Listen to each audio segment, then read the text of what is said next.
Welcome to your ultimate guide into hot yoga as a beginner. First day, first week, first month, you're still a beginner, but now you no longer have to be self-conscious, you no longer have to be nervous because I'm going to be right there by your side every single step of the way. Going to a hot yoga class, especially as a beginner, can be intimidating. You don't know what to expect, but now I'm going to tell you exactly what to expect. I'm going to be holding your hand every step of the way, and there's not many people on the planet that has done more hot yoga than me over 42 years. Even less people on the planet that have taught more hot yoga classes than me, 41 years. Just imagine I'm walking into the yoga studio and being by your side every step of the way. So let's dive right into it. First thing you have to do is prepare. Yes, it's a hot yoga class and really depends on where you go, what part of the world you live in. If you live in a tropical climate like Hawaii or Florida or Calcutta, it's going to be very humid. If you live in a dry area like Las Vegas, the desert, it's going to be drier. So imagine it's like going into a wet steam room or going into a dry sauna. You probably sweat more in the more humid side, but you're still going to sweat a lot in the dry side. So no matter what climate you live in, you've got to hydrate before you get to that class. Bring lots of water with you. Most yoga studios have water fountains. If you want to be green conscious, bring one of those refillable waters. Usually they have a water fountain. You can fill it up. Or if not, just bring it with you. If you do buy water at a yoga studio, it's probably going to be expensive, so bring it with you. So right now I need you to hit the subscribe button. If you're enjoying this video, hit the like button. If you want to see more videos,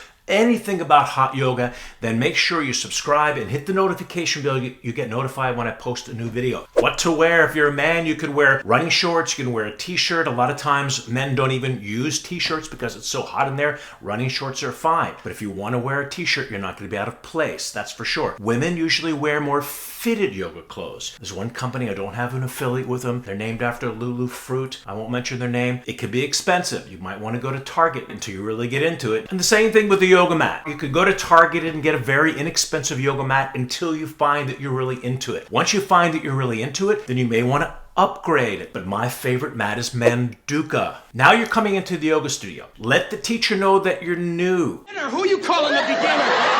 You don't have to feel self-conscious. Nobody in the room cares that you're new. They're really focused on their own practice. The teacher is going to be the one that cares that you're new because you want to let them know. And maybe they can give you some assist. Maybe they can give you some corrections. Now, if you're going to do Bikram yoga or Barkan yoga, we start with a deep breathing exercise. I'm going to explain how you do that right now. You're going to start with your feet together, toes and heels touching, fingers interlaced under the chin. You're going to inhale through the nose. Exhale through the mouth, but feel the back of the throat vibration. So you're going to inhale, the chin comes down and the elbows come up through the nose.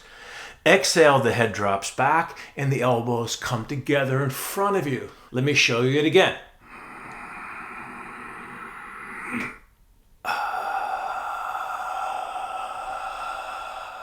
That's how you're going to start the class. So now the breathing is over and it's time to do these balancing postures. Don't worry about anybody else. You do what you can do. I'm standing right next to you the whole time. Nobody cares what you can do or what you can't do. So you take care of you. You don't worry about what they do. And here are some tips that you can do to really make your experience a lot more enjoyable and you get the best maximum results out of this practice. So it is hot yoga, and some yoga studios are hotter than others. Is it really hot in here? However, if you're not used to it, you're probably not because you're a beginner, you've got to pace yourself. Don't worry about keeping up with everybody. Do what you can and pace yourself. I'm going to give you tips that a lot of veterans don't know and how you can control yourself in the classroom and get the best results. So here's tip number one. This is almost the secret. This is what I think to be the most profound thing I've ever said on any of my videos. How you go about understanding your practice mentally. It's three parts. First part, find your starting point in every pose. Take your time and slowly find that starting point in every pose. And here's the key, without judgment. Here's the last and most important profound tip. All you want to do, your only goal is to find the next inch. If you live outside of the United States, find your next 2 centimeters. That's it. When you give yourself a tangible goal, if you can go 1 inch a day in every single pose, and 20 days, oh my goodness, you're going to have this miraculous experience in your practice. My suggestion is to sit down into what they call chow pose. A very famous teacher, Baron Baptiste, used to always kid his students, chow pose is always there for you. I recommend that you take chow pose than going outside. If you go outside from a hot room, you're going to hit the cold air and your body's going to contract. So you're much better off sitting down in chow pose if you need to catch your breath. But my suggestion is to pace yourself enough so you won't have to go into chow pose. Take your time. Start out slow. So once Once again, if you're taking a Bikram class or if you're taking a Barkan class, the first 45 minutes to 50 minutes are standing poses, what I call the Shiva energy. So you're going to be doing balancing poses. So the first half of the class from 45 to 50 minutes, you're standing up. That's where a lot of the cardio gets in. That's where it gets pretty intense. And then we get to the floor poses.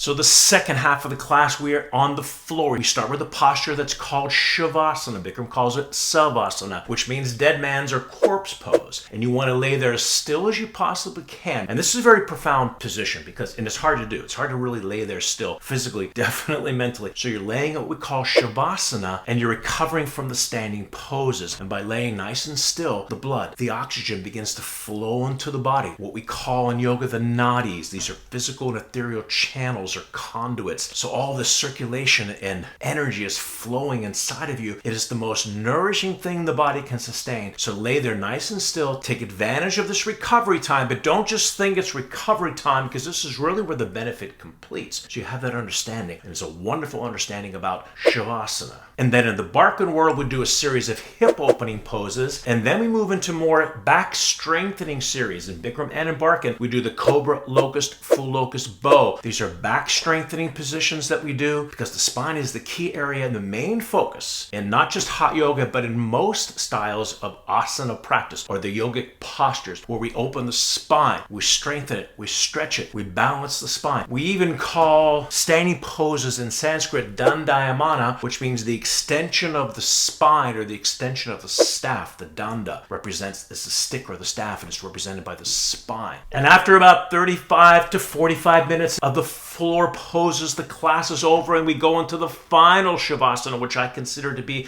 the most important moment of the class. So I don't want you to roll up your mat right away and go home. I want you to lay as still and quiet as you can in Shavasana, because this is where the benefit completes. We got the Shiva, Shakti energy coming together. They reconcile in this moment of Shavasana, which you want to take advantage of. At the very end of the class, that final Shavasana is key. That's when you can close your eyes and just give your body weight to the floor. Don't take any responsibility at all. And that's when you're going to start to feel amazing. So I congratulate you on your journey, because now in hot yoga, it's going to change your life forever. You're going to feel extraordinary every single day, physically, mentally, and spiritually. But the Shavasana is really where it all comes together and all that benefit is completed. So stay there as long as you can in that time and enjoy that experience. Enjoy that rush of energy, the flushings of the toxins and the poisons inside your body. It's an extraordinary feeling, and you're going to walk out with this amazing high afterwards. If you're coming to your class for the very first time, make sure you go back the next day. You got to go back the next day, because otherwise your body's going to get tight. So you want to get right in, because you're going to be sore. You want to go right in and start to stretch the same way that you just stretched the day before. And that's going to make all the difference. You're going to start to build momentum. 4 days a week minimum. 5 is great, 6 is ideal. Take 1 day off. If you live in an area where there's no yoga, you can sign up for the Barkan Method membership, hotyogaondemand.com, and I can be your teacher and you can take class with me. We have over 500 classes now on the membership. Look down at the description below. I put links. So I congratulate you once again on taking this extraordinary step that's going to change your life forever. My teacher's teacher would say the class that you do today, you receive the main benefit 5 years in the future. You're making an investment in yourself, in your physical, mental, spiritual well-being. So congratulations in taking the first step to being a hot yoga student. Maybe one day you'll become a hot yoga teacher, and I hope to meet you one day on your journey. Maybe you can take my class. So that's our episode for today. Thank you so much for watching. My name is Jimmy Barkan. Like I said before, I've been teaching hot yoga for 41 years. If you're new to the channel, please consider subscribing, hit the notification bell, hit the like button, share it with your friends, and I'll see you in the next video. Bye, everyone.